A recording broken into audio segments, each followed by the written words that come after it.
इस देश में नीट का पेपर लीक हो गया, इस पेपर को कैंसिल कर दिया गया और सबसे शर्मनाक बात यह है कि न तो देश के शिक्षा मंत्री की कोई जवाबदेही बन रही कि उनसे इस्तीफा मांगा जाए और ना ही इस परीक्षा को कराने वाले एनटीए के जो डीजी हैं उनसे कोई इस्तीफा मांगा जा रहा है। बहुत बुरी स्थिति हो गई है इस देश की कि अब वो इस देश में एक राष्ट्रीय स्तर का पेपर भी नहीं करा पा रहा है। भारत जैसे देश जब वो टारगेट करते हैं कि हमें विकसित देशों की तुलना में खड़ा होना है, तो विकसित देशों की कोई भी जो लक्षण है वो भारत फॉलो करते हुए नजर नहीं आता है। विकसित देशों में खास करके जापान, जर्मनी, दक्षिण कोरिया हो या ब्रिटेन हो, वहाँ पे परीक्षा कराना एक राष्ट्रीय विश्वास माना जाता है। और भारत जैसे देश में कोई भी परीक्षा सही तरीके से नहीं हो पा रही है। किसी भी जगह परीक्षा होती है तो सबसे पहले सूचना आती है पेपर लीक होने की ही। बिहार जैसे राज्य में भी अभी कुछ दिन पहले ये सूचना आई थी कि वहाँ पे भी एईडीओ नाम का कोई पेपर था जिसको कैंसिल किया गया है। तो भारत को अगर विकसित देशों की तुलना में खड़ा होना है तो उसके लक्षण को भी तो अपनाना होगा, लेकिन ऐसा नहीं है।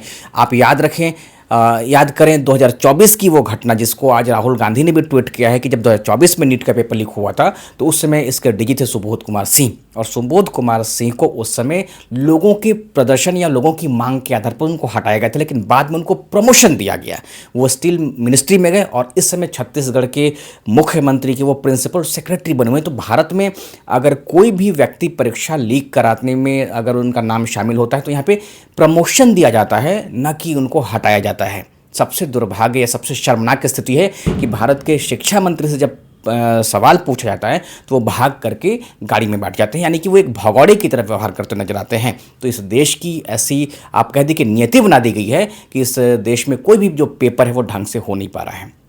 ख्वाब देखेंगे कि हमें विकसित देशों के जैसा बनना है, तो यहाँ पे ना तो संसद की कोई जवाबदेही बनती है, ना मीडिया की बन रही है, ना ही ऐसा हो पा रहा है कि किसी स्वतंत्र एजेंसी से इस परीक्षा की जांच करा ली जाए, और ना ही और दूर की बात है कि छात्रों के आर्थिक और मानसिक नुकसान पर भी कोई चर्चा हो सके।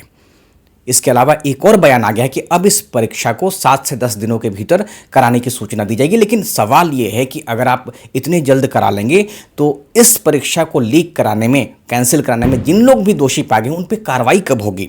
लीक प्रूफ एग्जामिनेशन होने की क्या गारंटी? ऐसा कोई अभी तक बात नहीं किया गया है। मुझे तो इस समय सबसे जो शर्मनाक स्थिति लग रही है वो शिक्षा मंत्री का इस्तीफा न लिया जाना ले रहा है।